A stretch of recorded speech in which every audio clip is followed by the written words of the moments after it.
রাজধানীর গুলিস্তানের সুন্দরবন স্কয়ার মার্কেটে আগুন লেগেছে। নিয়ন্ত্রণে কাজ করছে ফায়ার সার্ভিসের 11টি ইউনিট। সেখান থেকে যুক্ত হচ্ছেন সহকর্মী সিরাত আল মুস্তাকিম।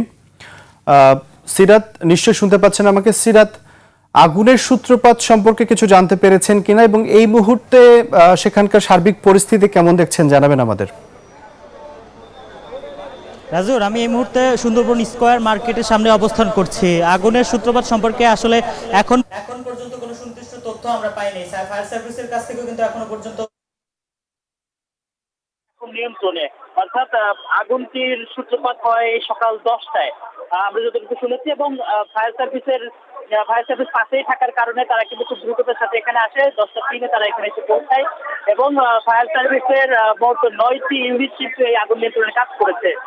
11টি ইউনিট এসেছিল এখানে, 2টি ইউনিট কিন্তু স্ট্যান্ড বাই ছিল এবং 9টি ইউনিট কাজ করে আগুন কিন্তু মোটামুটি আগুন কিন্তু নিয়ন্ত্রণে চলে এসেছে। এবং একটু আগেই আমরা দেখলাম ফায়ার সার্ভিসের সদস্যরা তারা ভেতরে ঢুকছে। আসলে যে পঞ্চম তলায় সুন্দরবন স্কয়ার মার্কেটের পঞ্চম তলায় আগুন লেগেছে, স্কয়ার মার্কেটের পঞ্চম তলায় আগুন লেগেছে, সেখানে আসলে কেউ আটকা পড়েছে কিনা তাদেরকে উদ্ধার করার জন্যই কিন্তু ভেতরে ঢুকেছে।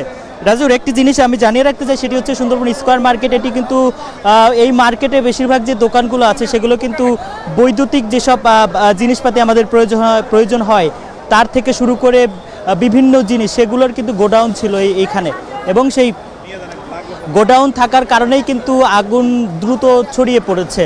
যতটুকু ধারণা করছে এখানকার যারা প্রত্যক্ষদর্শী আছে বা এখানকার যারা দোকানিরা আছে, তারা যেটা ধারণা করছে, এবং তারা এও ধারণা করছে যে আসলে এই যে আগুন, সেই আগুন আসলে বৈদ্যুতিক কোনো শর্ট সার্কিট বা এই ধরনের কোনো কিছু থেকে হয়তো বা আগুনের সূত্রপাত হয়েছে। এখন পর্যন্ত এখানে আমরা লক্ষ্য করছি ফায়ার সার্ভিসের সদস্যরা আছে, সেনাবাহিনী আছে এবং যারা আসলে ট্রাফিক সহায়তাকারী তারা আছে, যাতে উৎসুক যারা মানুষজন আছে তারা এই ভবনটির কাছাকাছি না আসতে পারে, সেজন্য কিন্তু তারা সেই নিয়ন্ত্রণ করছে। এবং এখন কিন্তু যে ফায়ার সার্ভিস কিছুক্ষণ পরে হয়তো আমাদেরকে ব্রিফ করবে, তারপরে কিন্তু পরবর্তী তথ্য আমি আপনাকে জানাতে পারবো। আসলে আগুনের সূত্রপাত কি থেকে হয়েছে সেটা কিন্তু তারা জানাবে, তারপরে